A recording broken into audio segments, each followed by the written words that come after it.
Hello, everyone. My name is Cindy Liu, and these are my team at R11 and Imam Muhammad. We are very excited to present our game, The Way Out, to you. The Way Out is a three-dimensional time trial platform game which gets the inspiration from the classical game Portal. So the reason we really want to build this game are twofolded. On the one hand, we really want to push the limit of browsers in terms of graphics rendering and processing power. And on the other hand, we really want to learn how to push the limit ourselves by learning how to design games without any previous experience before. Our game actually has several cool features. So the player can shoot two portals, enter one of which could teleport the player to the other one. Our game also uses a first-person controller, which gives the user more immersive experience by using Xbox remote control. As we develop our whole game in Unity 3D, which is a very powerful multi-platform game engine, which gives us the flexibility to deploy our game not only in browser, but also in desktop or even mobile devices. And Ari is going to talk more in detail about our process of building the game. Thank you, Cindy.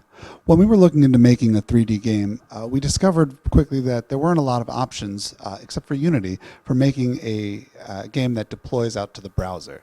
Now it's a full-featured engine, but that doesn't mean it provides everything for us. It certainly made things easier in putting objects onto a screen and adding lighting, but if we wanted any properties or behaviors added to those objects, we still had to script that ourselves, and we could use either C# or JavaScript, which we were much more familiar with. Of course, once we delved into Unity's API, we very quickly discovered that we needed to learn C# if we wanted to make any real progress.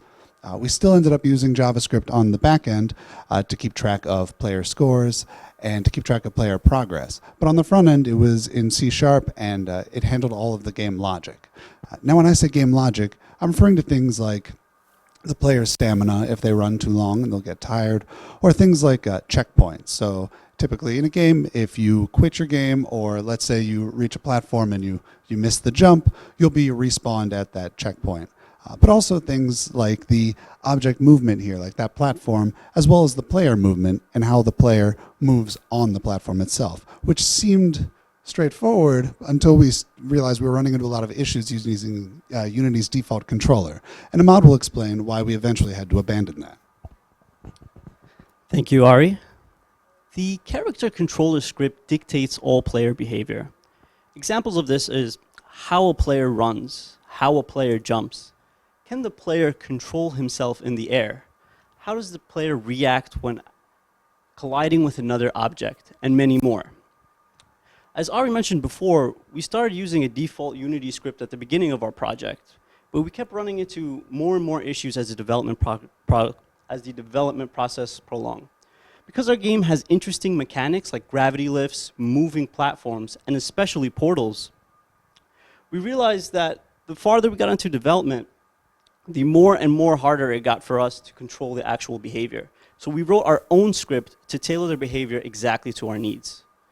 The next technical challenge was, how do we program the player's behavior when he interacts with the portal? And what we needed him to do was maintain velocity on the entrance of one portal and shoot the velocity in another direction.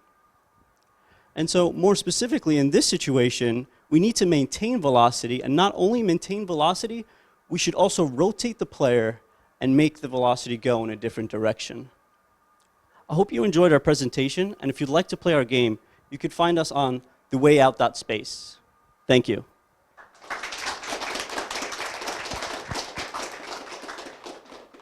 Any questions?